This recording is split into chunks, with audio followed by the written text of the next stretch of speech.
This podcast is sponsored by nobody. Hey dudes, welcome to Splat from the Past, the only 80s themed horror and sci-fi show where things can get totally radical. Now today I will be welcoming the multi-talented legendary dancer choreographer Diane Day. You all know her as the erotic dancer Caladonia in Mel Brooks's classic History of the World Part 1 celebrating its 45th anniversary. And she also mentioned on Facebook earlier today she was also in To Be or Not to Be. I don't recall where she was at in that, but we are going to find out. And she's had a legendary career. I mean, she did touring acts with Sammy Davis Jr. and James Brown, and she participated in a lot of variety shows for everybody from like Bette Midler to Goldie Hawn and Liza Minnelli, Sheena Easton. She was a part of the Motown 25th special. Lots of great stuff. Dance Fever, and it's going to be great talking to her. I think this is her first podcast interview. And so we got to make it a good one, a great one, a fantastic one. Whichever one that ends up being, it will be. So yeah, here is my interview with Diane Day.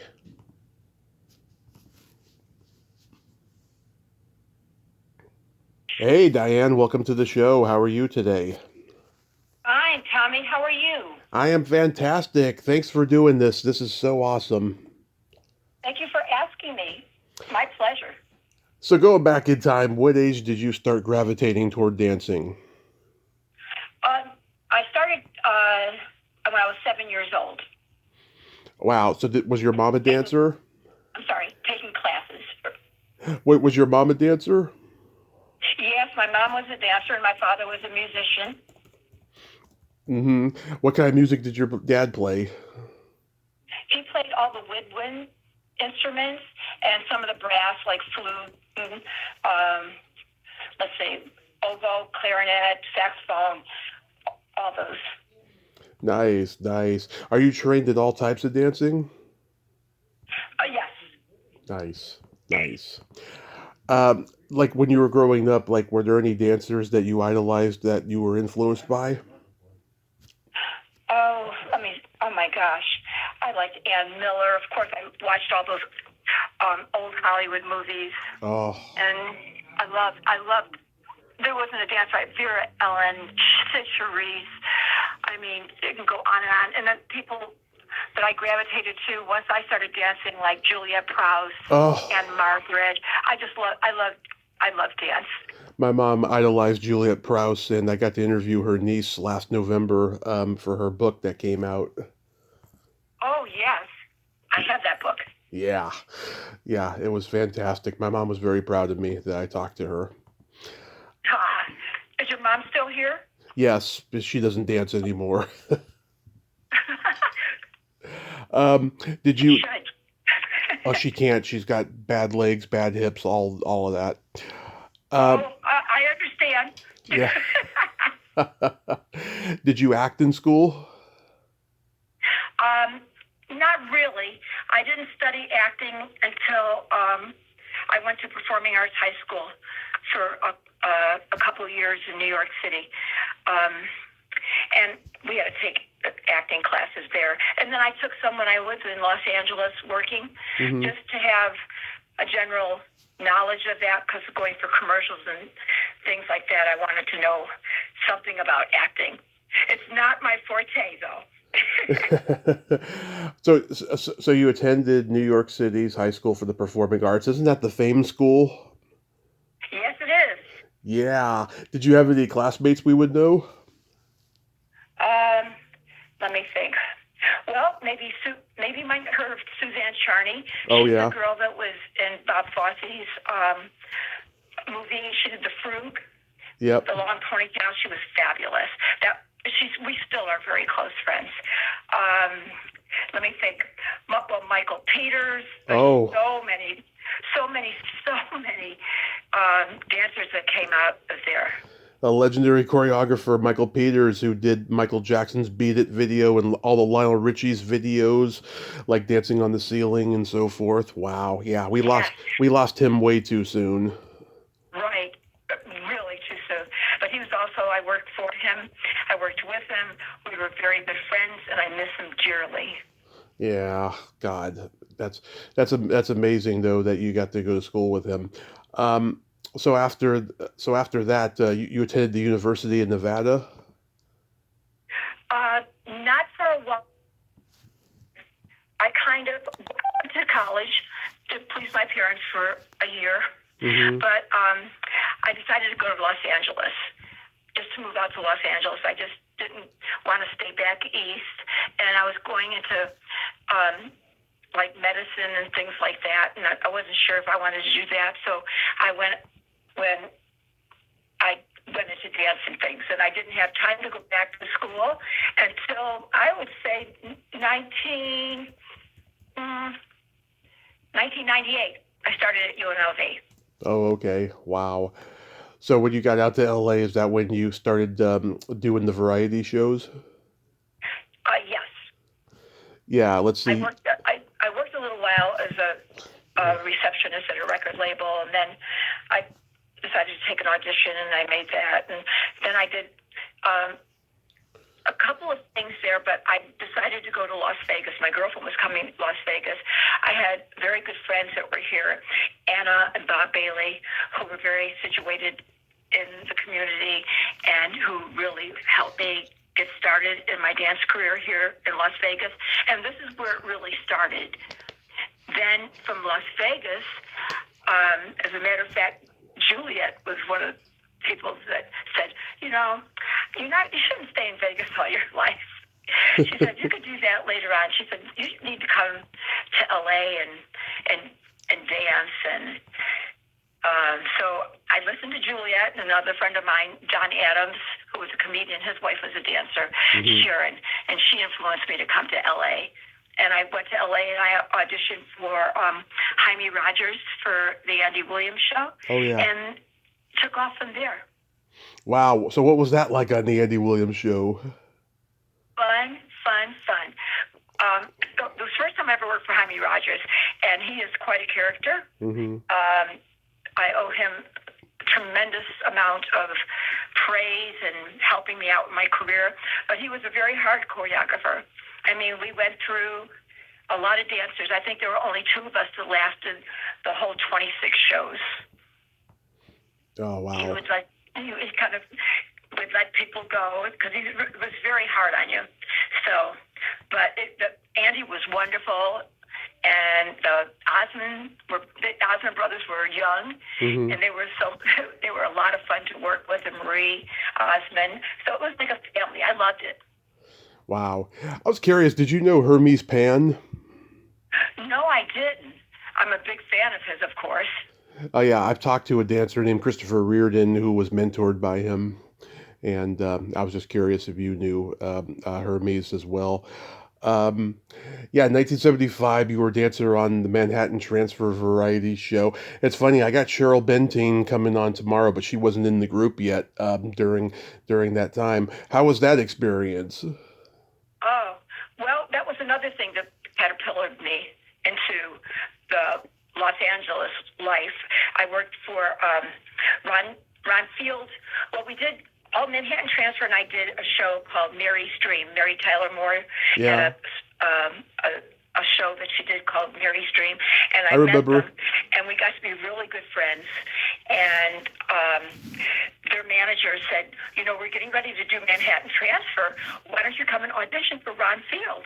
So I did, and that's how I got to work with them, and it was a blast. What a talented, fun group to work with, and so much talent. Yeah, I mean, you had some icons on that show. On this particular one that's on IMDb, there was Robert Klein, Gabe Kaplan, Steve Landisberg, Bob Marley, David Brenner. Yep. That's a great lineup. Yeah, and I heard that the Manhattan Transfer, they hated doing that show because their thing was the music and touring. They didn't want to be tied down to a cheesy variety show. Right. Exactly. it was a very different kind of a show. Ron Field didn't want just dancers. He wanted dancers that could act and have a character. Every one of us played a character on that. It was a different kind of concept, but it worked. And the Manhattan Transfer, they did a lot of acting on that show. I mean, a lot of scenes, and so it really got them out of just being on stage, just singing. They're extremely talented when it comes to everything. Oh yeah, very much so. And the Mary Tyler Moore variety show, that was with David Letterman, Michael Keaton, and Swoosie Kurtz, right? Yeah. And Judy Kahn, I've interviewed her, and Hillary Bean, she was on there a little bit. I've interviewed her. Wow, yeah, that's one of those crazy ones. You look back and go, God, what was everyone thinking? Kind of a thing. I know. I did 52 of those shows with Mary for that series, and it was the last. She's a wonderful person, fabulous dancer, fantastic dancer, singer, actress, everything. We had so much fun. We had class every morning at 8:00 before we started a full day of rehearsal, so that was fun. Wow, that's amazing. So then you do Bette Midler, Old Red Hair is Back. I've seen that. What stands out about that one?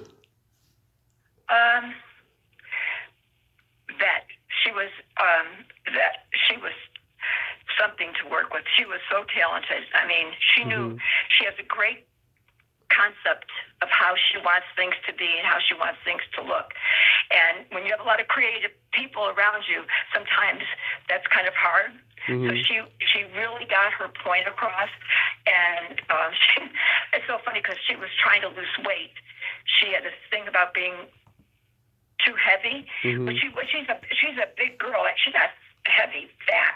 She's just a big girl, but she wanted to be thin. Of course, Bob Mackie was doing the costume, so everybody wants to look great in those gowns. And it was a very high energy show. Her background singers were fabulous. Everybody was fabulous to work with on that show. Yeah, Dustin Hoffman was there. Did you meet him? Yes, I did. Yeah. Yeah, was it a good experience? Yeah, very good experience. Most people that you meet when you're doing those shows, they come in with a very professional, positive attitude. Nobody comes in there with like a lot of crappy baggage. I should put it that way. They come there, they want to work, they want to do their best, and they were great. All the guest stars were wonderful. And Emmett Kelly, the old clown, he was there. Oh my God, I forgot all about that. Yes. Yeah, oh, that's hilarious. Did you get to work in the Hawaiian opening? I'm trying to. Now you've got to remember, I'm a little older now, and I got to remember these things. I do remember it vaguely.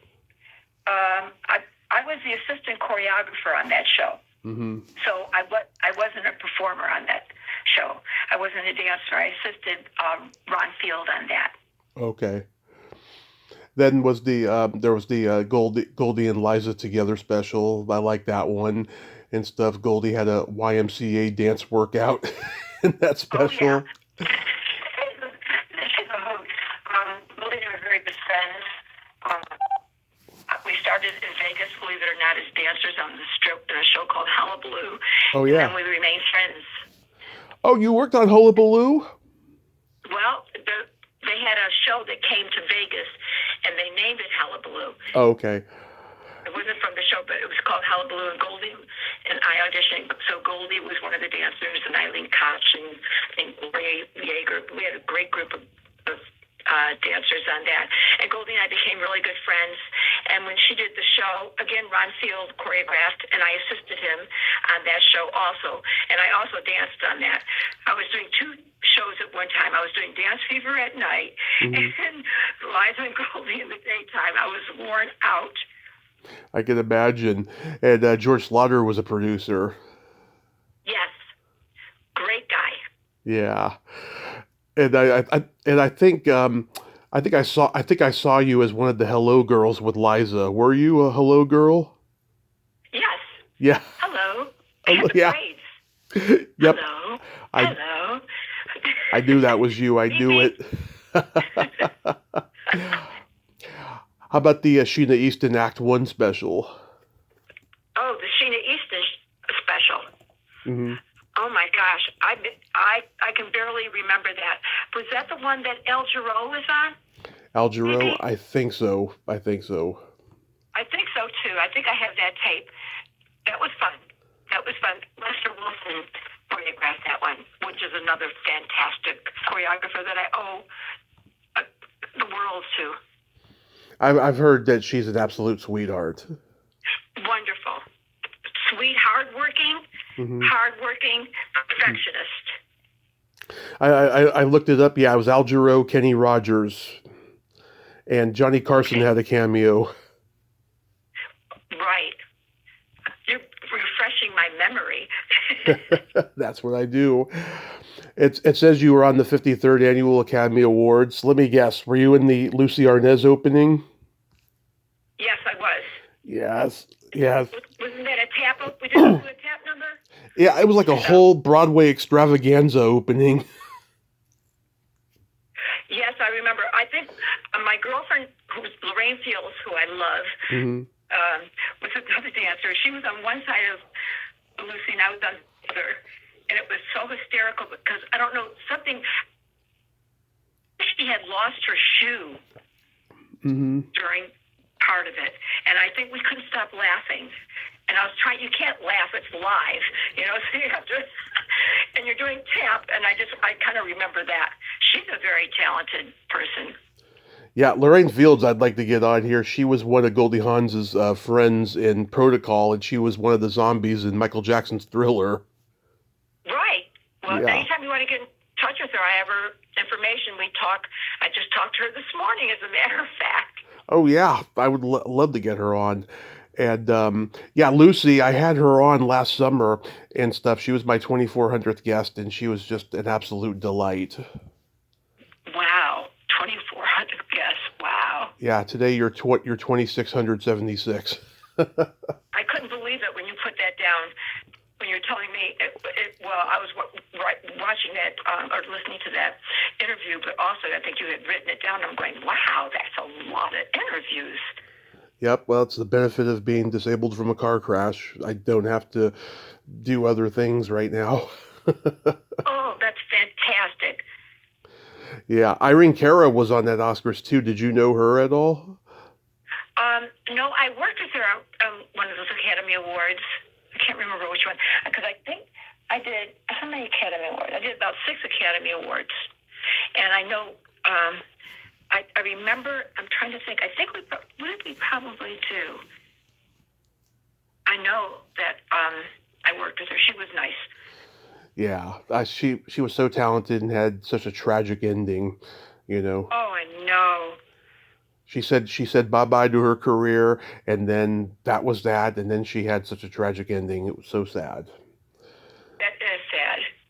Yeah, someone I talked to worked with her when she was like 13, and she was only talking to the adults. She could only relate to the adults, and she was very unhappy in whatever it was that they were doing. It was really, really Oh, sad. that's it. That's so sad. Yeah, Well, she had a fabulous career. very fabulous in such a short amount of time too. Yes. I think I just saw her the other day in a movie called Sparkle. Oh She was yeah, in the movie. Sparkle. Oh yeah, I've talked to Lonette McKee who worked with her in that. Oh yeah, what a gorgeous girl. Oh Gorge, boy. gorgeous.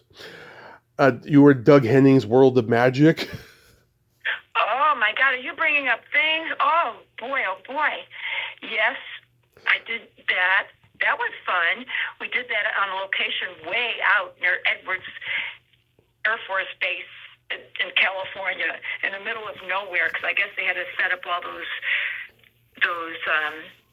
magic illusions out there with horses, and that was amazing.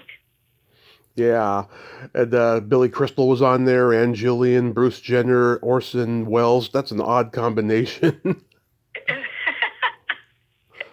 Yeah, that is. But then again, all the variety shows back then were just the people, most random people, anything to get ratings back then. Right. And they had, there was a big list in the producer's office of just stars, tons and tons of lists of people that they wanted to get. And they would, they'd get them because everybody wanted to have that exposure also, because the variety shows were so good. I know, imagine trying to get variety shows done nowadays, the egos involved. It's just a different world and a different breed of performers nowadays, Oh, I can imagine. I feel so blessed, and I talk to my friends that I dance with every day here in Vegas, and to have the careers that we had, it's a real blessing. I mean, because now even in Vegas, there's very little work. Mostly they're all cirque shows and or news shows that that most of the new dancers are excellent too. They're very talented, but not a lot. And Los Angeles, there's no variety. I know. It's a completely different world now. It's sad. And then the wonderful Motown 25 Yesterday, Today, Forever special. I love that special. Oh my God. Like, what did you do on that one?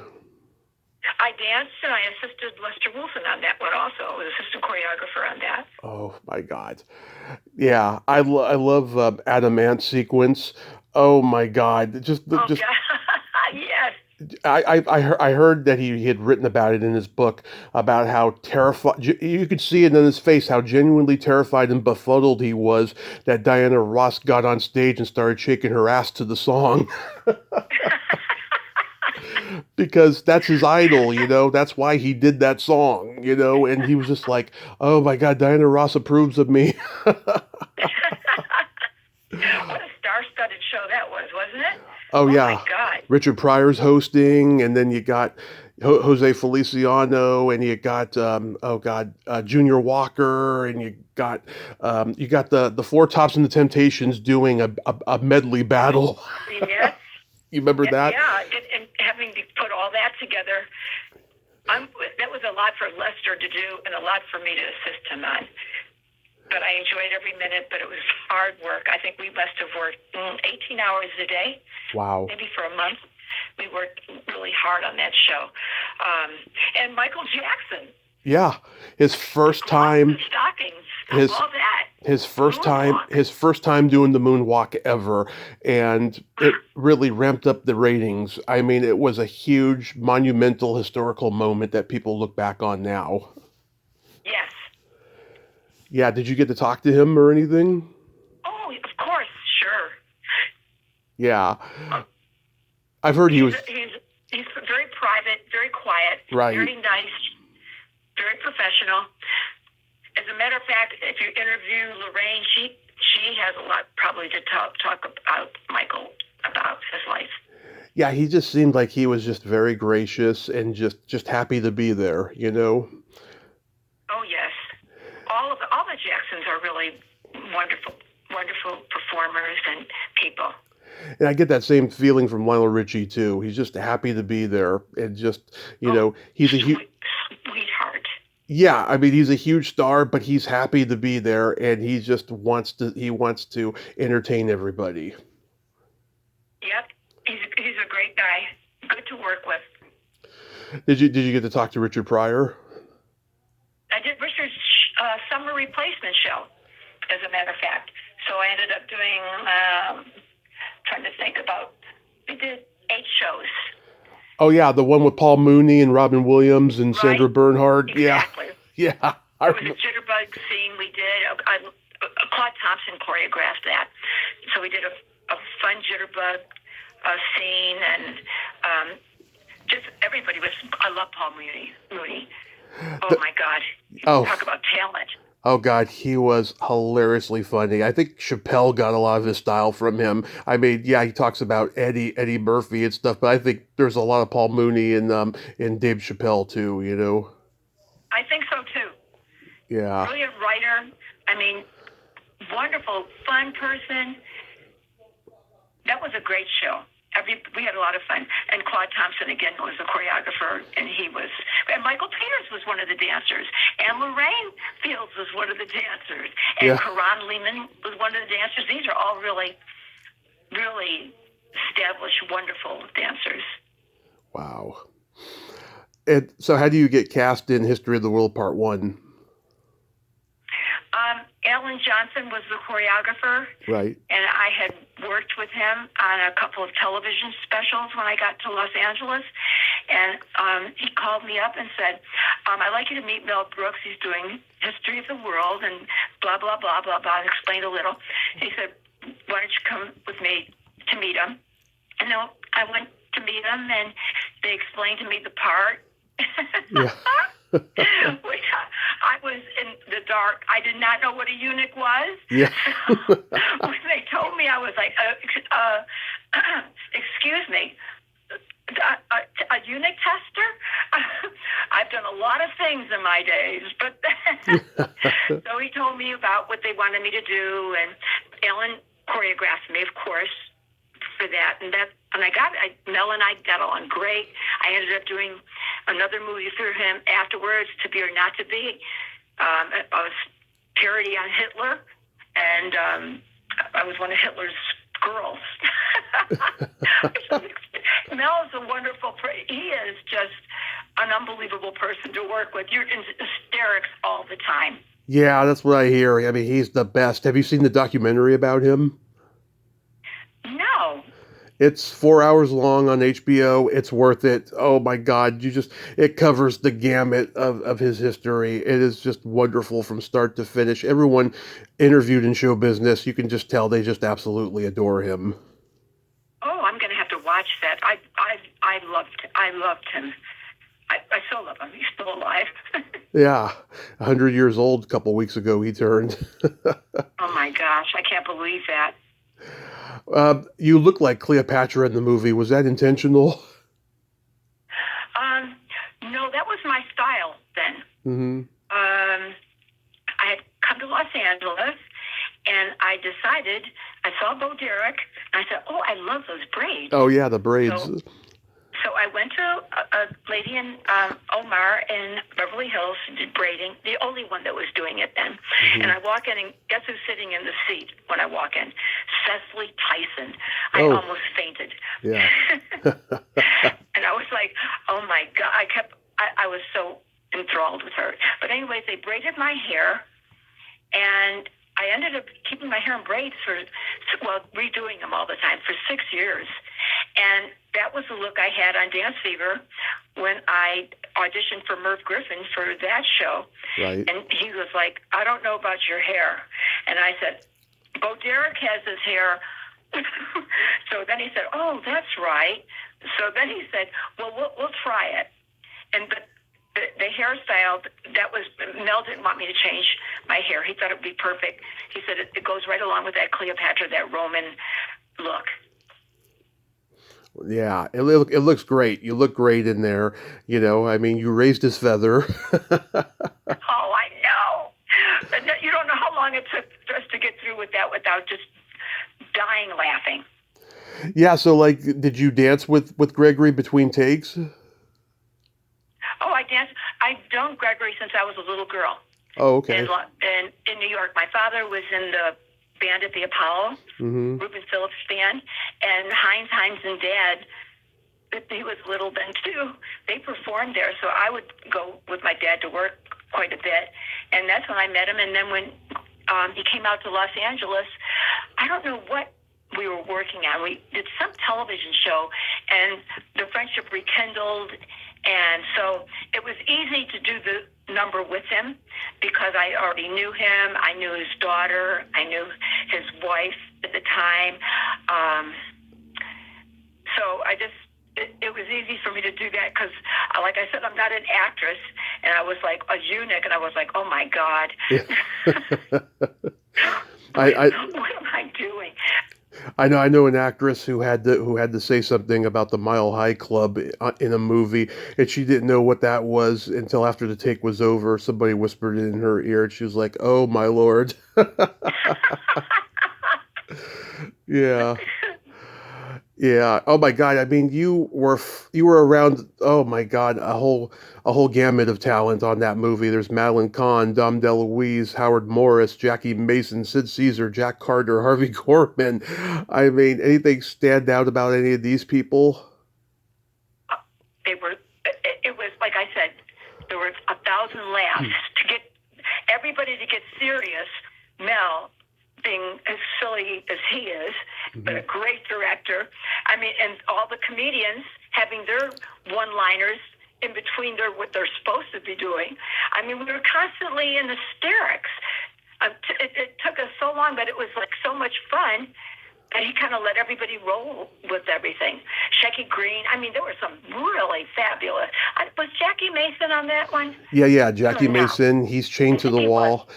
He's chained to the wall, and he says something like, "I was kicked in the balls. It hurt. Ooh," or something like that. I'm telling you, they were all fabulous. And I think they probably contributed a lot to a lot of those lines. Oh There yeah. was always a laugh. And it was good because I kind of didn't, I'm not shy by any means, but it was very suggestive. And Alan kept saying to me, be more suggestive, rub your body on them, be more, look at them up and down.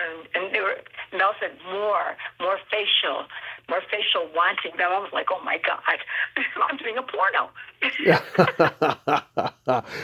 Yeah, B. Arthur's in there. Avery Schreiber shows up in the Jews in Space little trailer at the end and stuff. I Right. mean, so many talented people were in this movie, and Madeline. Oh my God, we lost her way too soon. I heard that she had a mouth on her. Isn't she hysterical? Yeah. She's just she was just so damn talented. She had all that Broadway training before she started doing movies. She was just Yes. she was just so great. Yeah, this was actually Mel's last R-rated comedy. He started getting less vulgar but still edgy as his movie making went on, you know.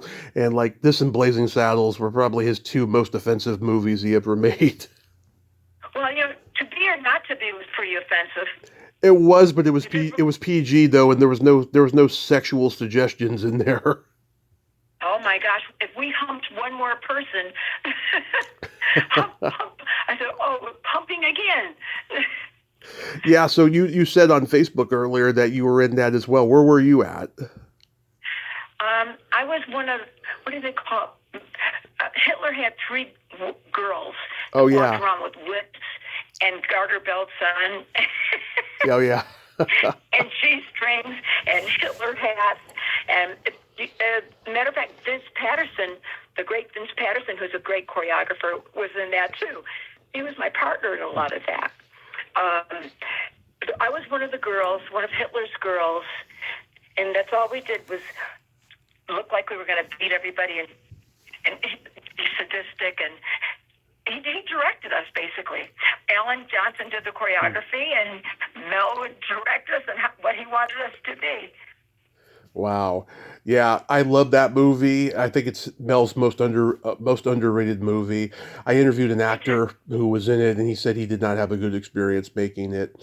I guess him and Mel didn't see eye to eye, but it's a very funny movie, and like it was a remake of a Jack Benny movie in the '40s, which a lot of people don't realize. But it's funny. I like it. I do too. It's one of my favorites. Yeah, very underrated. And my friend Terry Bolo, who was an extra in a lot of movies back in the '70s and '80s, she's actually in the front row of the audience in To Be or Not to Be, and she was in The Groundlings with Tim Matheson. So she was like, "Hey Tim," and he's like, "Hey Terry." Yeah, that's Wow. awesome. That's awesome. Now, you danced on Dance Fever?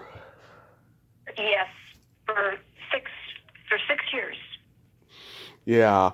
So what did they call you? The motion dancers? The motion. They get, Hmm. yeah. Merv just popped out that one day.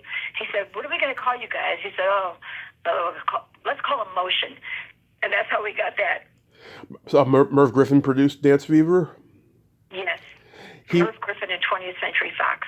he went to my high school. Merv Griffin. He's Really? class of 1943. Yes, San Mateo High School.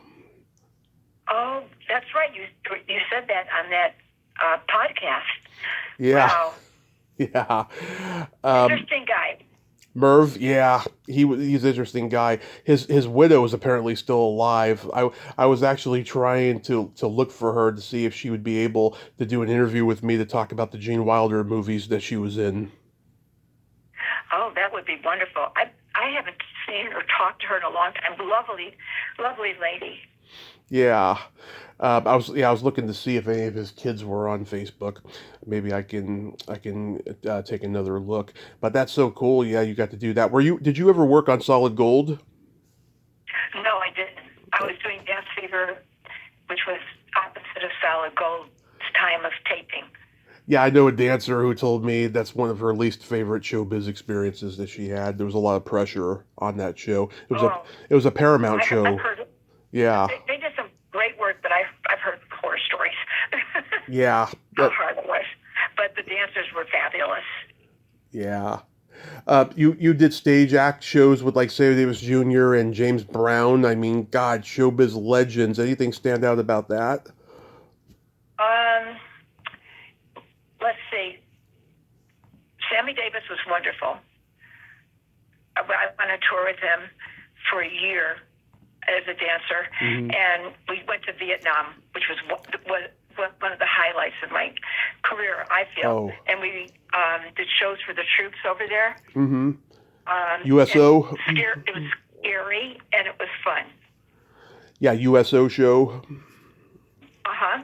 And Sammy wanted to be, didn't want us to be like Bob Hopes and the Gold Diggers Yeah. and the people that had done it before.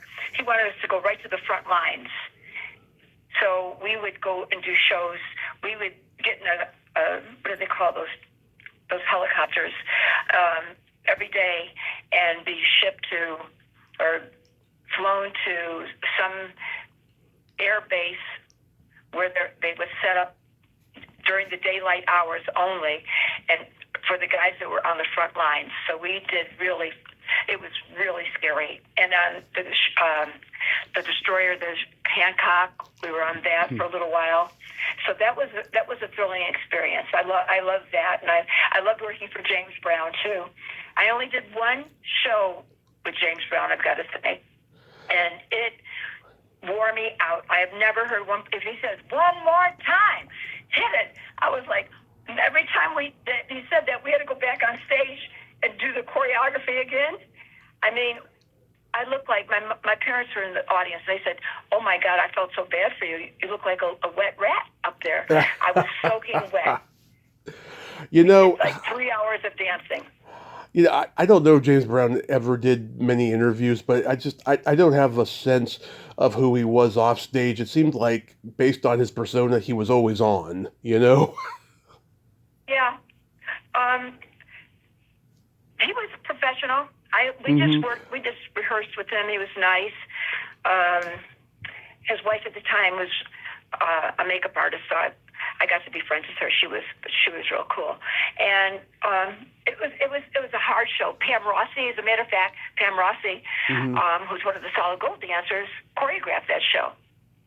Yeah. And we really worked. I'm telling you, we worked 3 hours straight on stage under those lights at the amphitheater, and but it was to dance to his music. His horns were unbelievable. So it was it was thrilling. I had the best time. And can you believe that James Brown and Little Richard were childhood friends? I didn't know that. Yeah, they grew up together in like Atlanta, and like, you know, I mean, James is the godfather of soul, and Little Richard is the architect of rock and roll. It's just so bizarre how that happened, you know. I mean, I'm sure it was never a dull moment with those guys around. Oh, I can't imagine that. Whoa. Yeah.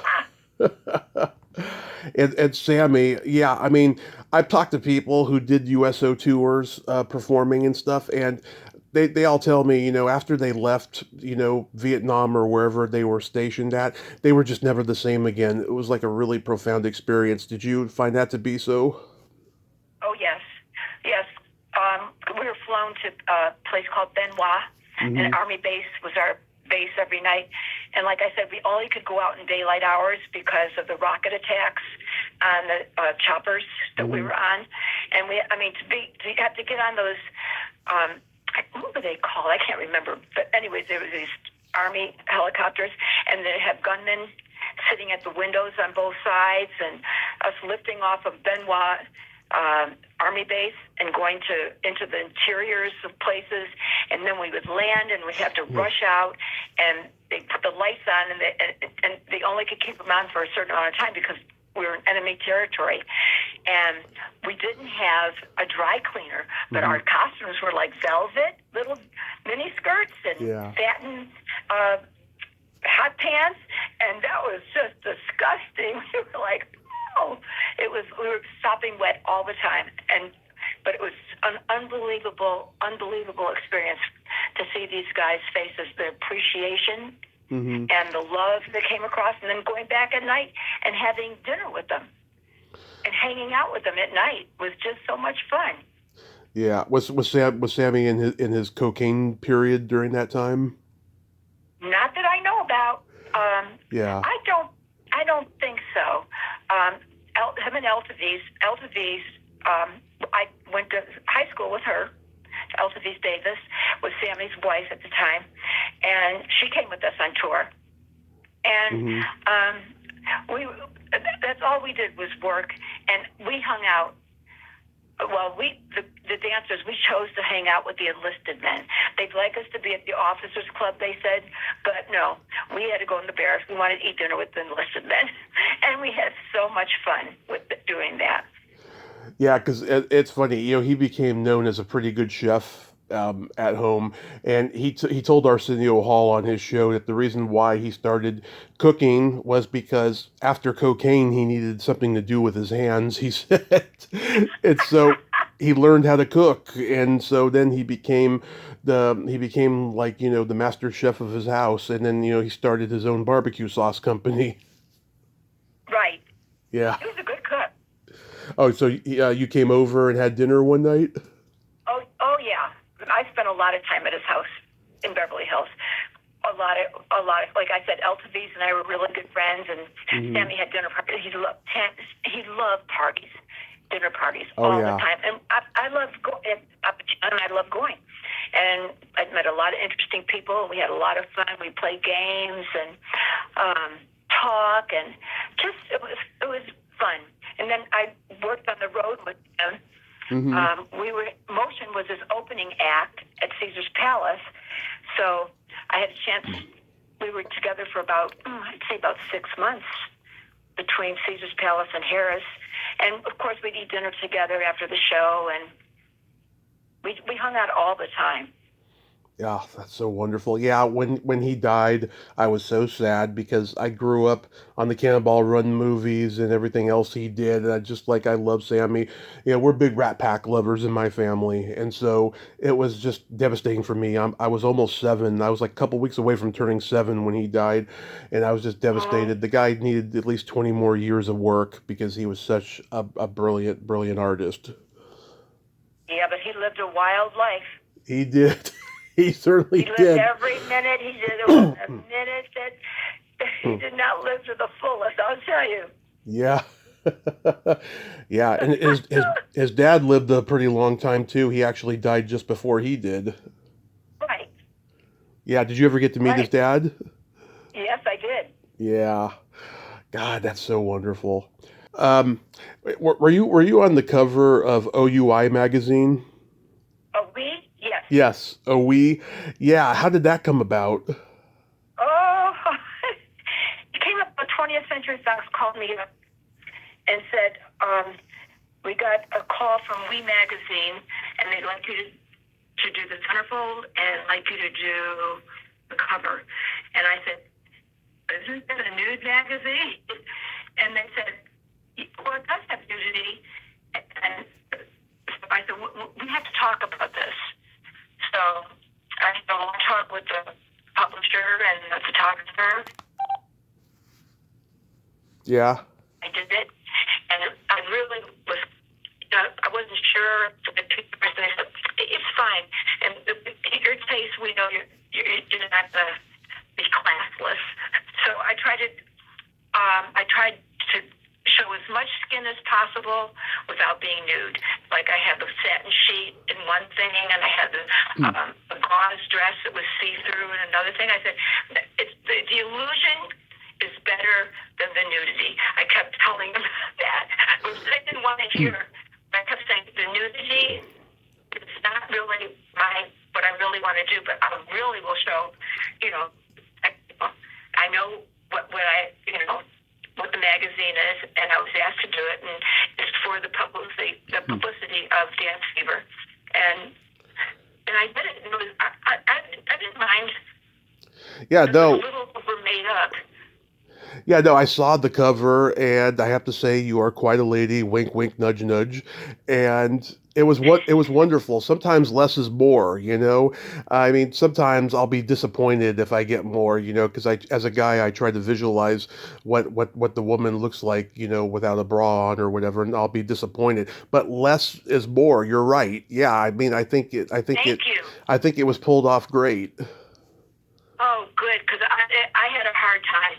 They put a lot of hair and a lot of makeup on me. I just remember that. I was like, oh my gosh, my face is never going to move. and my hair was so much hairspray. I was like, whoa. And then you're working with photographers that are arranging sheets on you, and I'm arranging sheets on me. I'm pulling here and they're pulling there, and I'm pulling up here. So it was a long night shoot, but it turned out well. Merv was happy, and 20th Century was very happy about it. Yeah, no, it looks great. At least that's something you can look back on now and go, wow, I look good, or something like that, you know? Without being nude, I was like so happy. Exactly. It was History of the World. That last scene that I'm in History of the World with, when Gregory's feather comes up, and I spin myself around and lay back. Mel wanted my top to come off. To be topless. And I said, oh, that spoils the whole thing. Yeah. I said, that spoils the whole thing. Then people think about boobs and not the joke. And I sold him on that. I was so happy because I wasn't going to do that.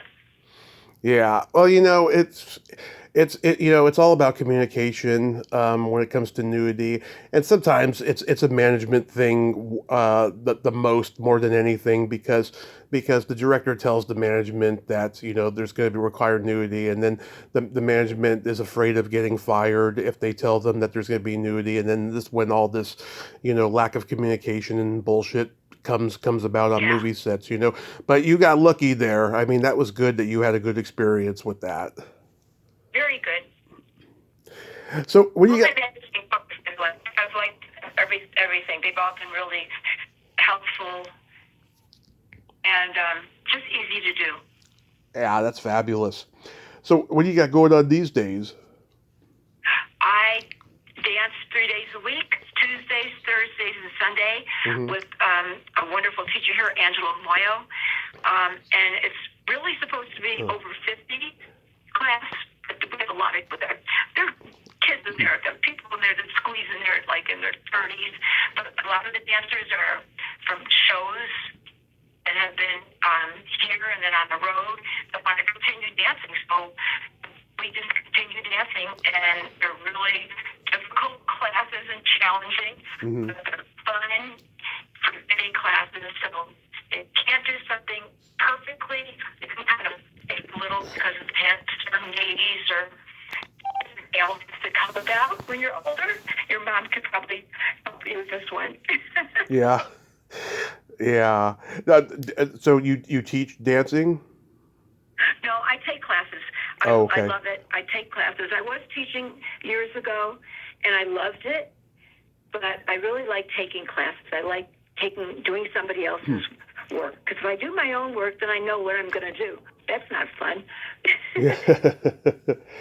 Have you ever thought about writing a memoir? People have asked, and I haven't thought about it really. Sometimes when people ask, I think they want me to tell all the dirt that we talk about at parties. Like, oh, you remember that?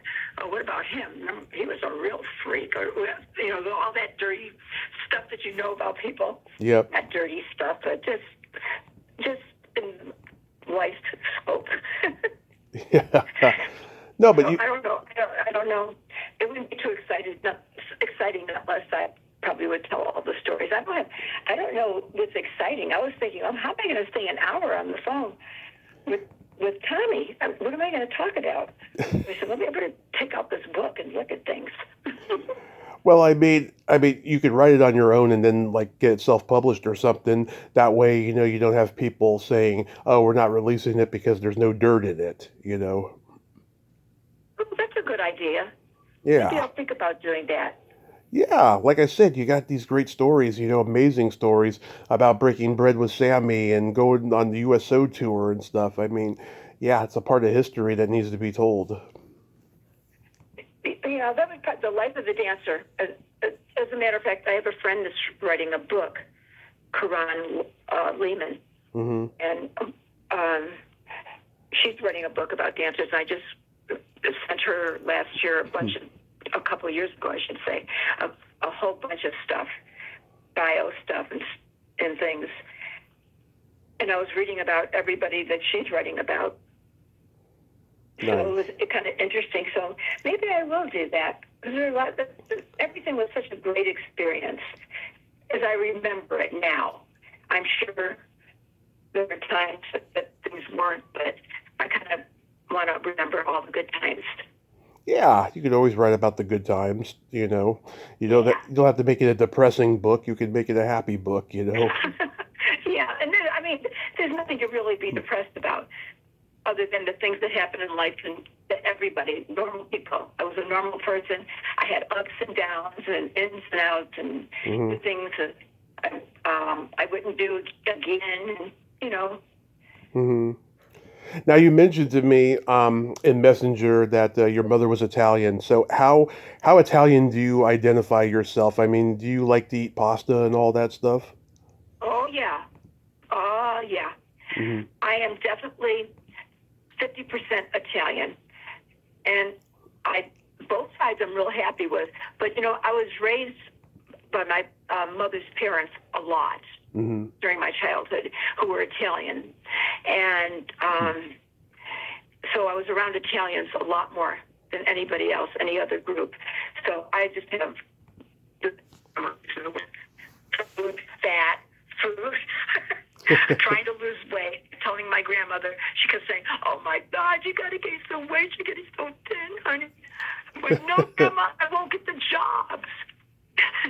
Yeah, I mean, my grandparents were from Sicily.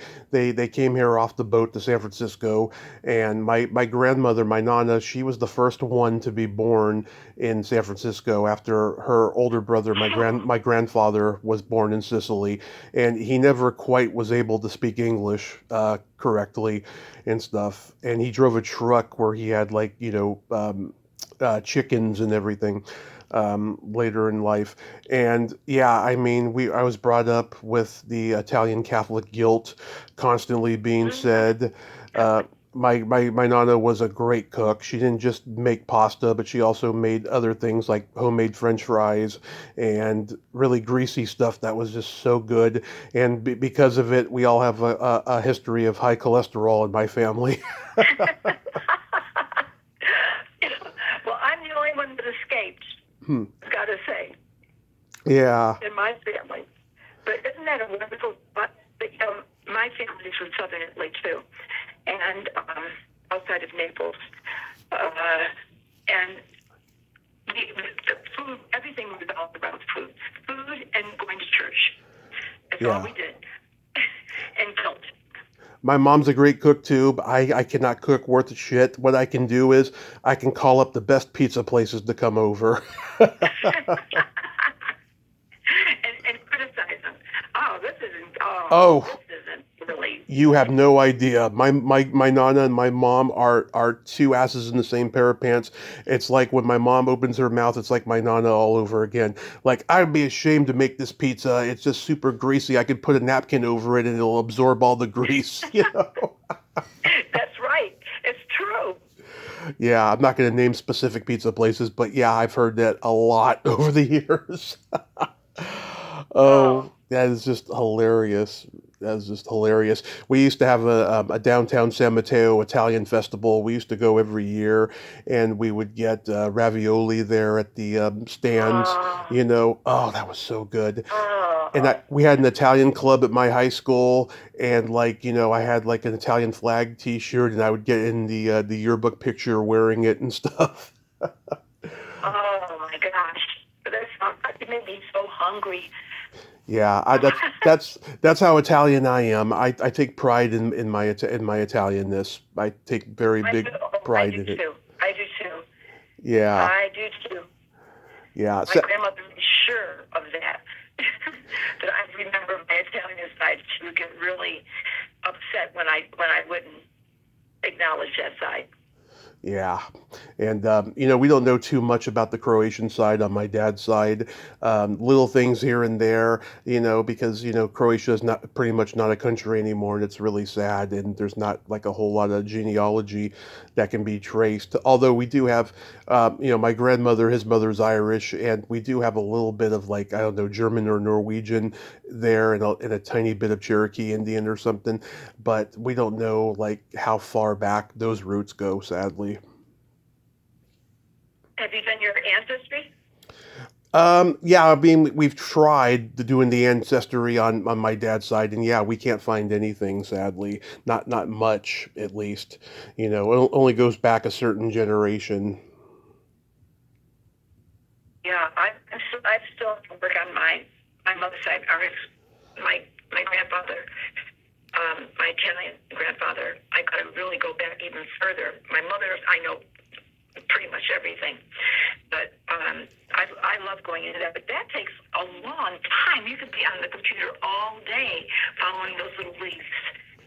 Absolutely, absolutely. So real quick, we gotta play my secret silly game.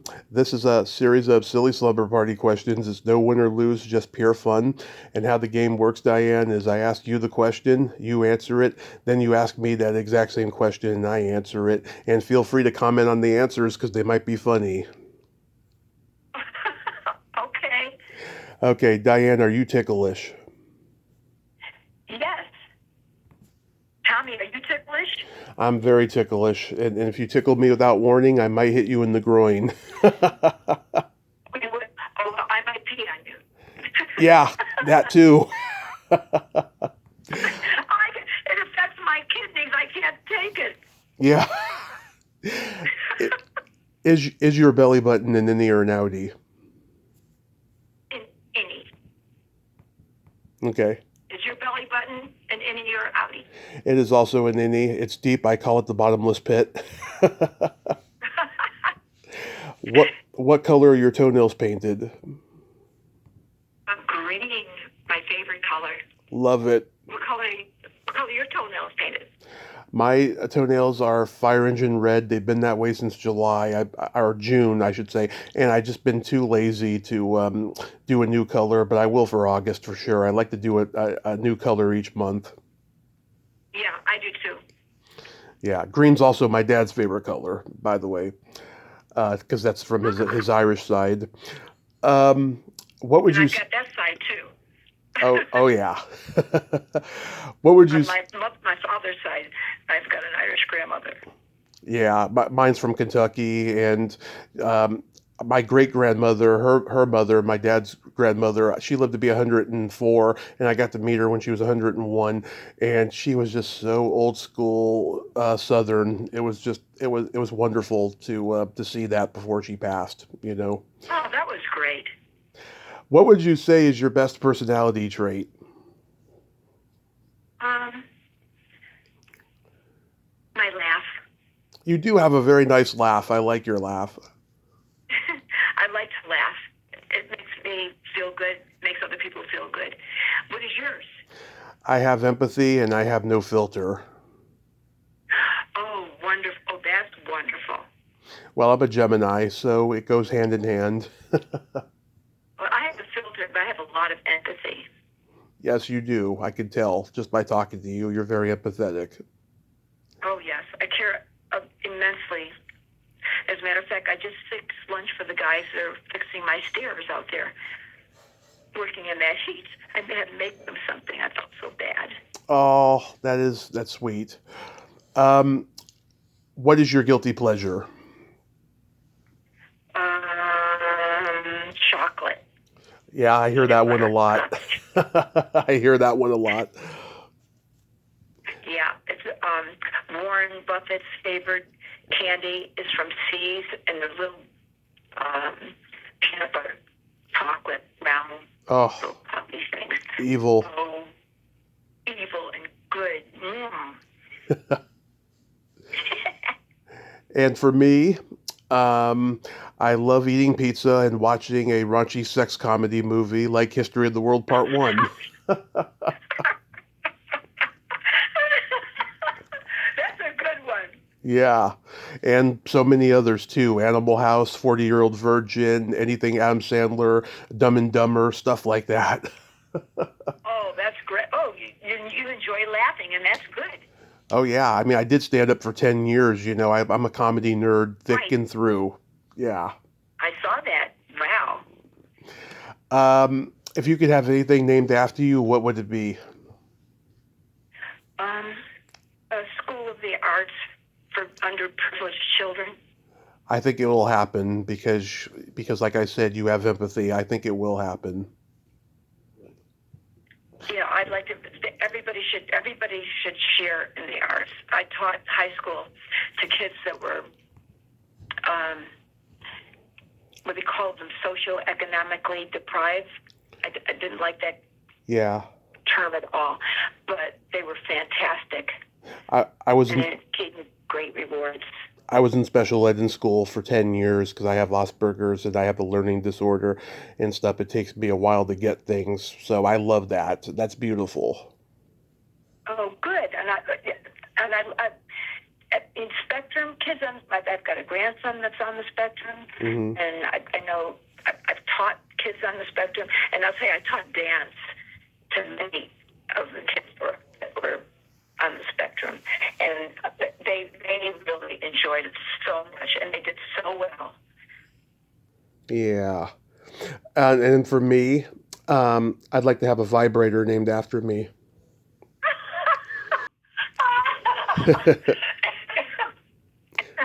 That was a good one. Yes, I would call it the Tommy Chatsy. Oh, that's a good one. Oh, I'm not going to touch it. Yeah. And then my favorite question, is there a stinky smell that just makes you gag? Sewage. Yeah, that's a bad one. Yeah, any kind of a sewage, if I'm around tanks that are backed up and stuff like that, I'll What's yours? Either farts or feet. Oh, what? You don't know the right people. Oh, does anybody? I don't think anybody likes the smell of farts or feet. Well, I tell my husband all the time, I said, I'm sorry, but my farts do not smell. They're very sweet, and he just goes crazy. I said, I'm sorry.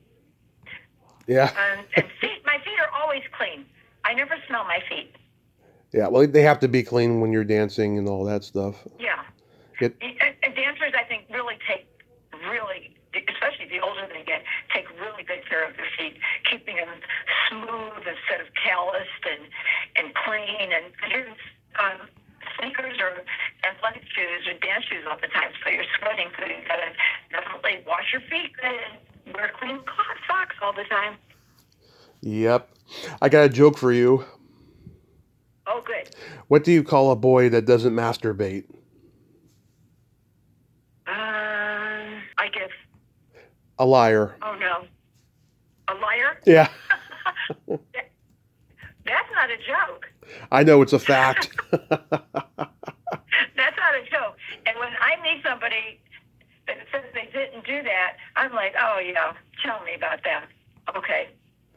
Oh, no. Closet masturbator. Oh, yeah. I don't hide that shit. I admit when I do that. I'm very open about that So stuff. I Well, always say that, and then people that guys that I've gone out with that deny that they've ever had a feeling for another guy. mhm. Anyway, I'm like, oh, feelings come and go. You never, no. Okay, here we go, another closet. I'm openly bi. Yeah, I will admit that there are guys I like. Yeah, Yeah, I'm not your typical guy. I am a one of a kind. I think you're wonderful. Thank you, Diane. Thank you. That means a lot coming from you. And I thank you so much for coming on today. This has just been a delight, a wonderful delight. I hope it was everything that you thought it would be. Oh, it was, and more. I can't believe we talked this long. And I'll give you Lorraine's contact information. That would I'll be send it to you. that would be so great.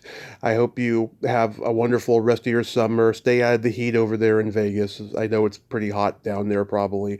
Oh, so hot. Well, thank you so much, and thank you for having me. And it was a delight. It was a delight meeting you, and we'll stay in touch for sure. Awesome. Awesome. Okay. Bye-bye. Bye, Tommy. Well, there you have it. Diane Day. Ain't she a sweetheart? Oh my God, she is a kind, special lady, and she has compassion for the disabled. I just love that conversation. Not to mention the fact that she's also half Italian and Irish like I am. Oh my God, I just loved her. If she can get me Lorraine Fields on here, oh, that would be fantastic. Well, until next time, this is Tommy Throwback Kovac saying there's no shame in living in the past because the present sucks. Later, dudes. It's good to be the king.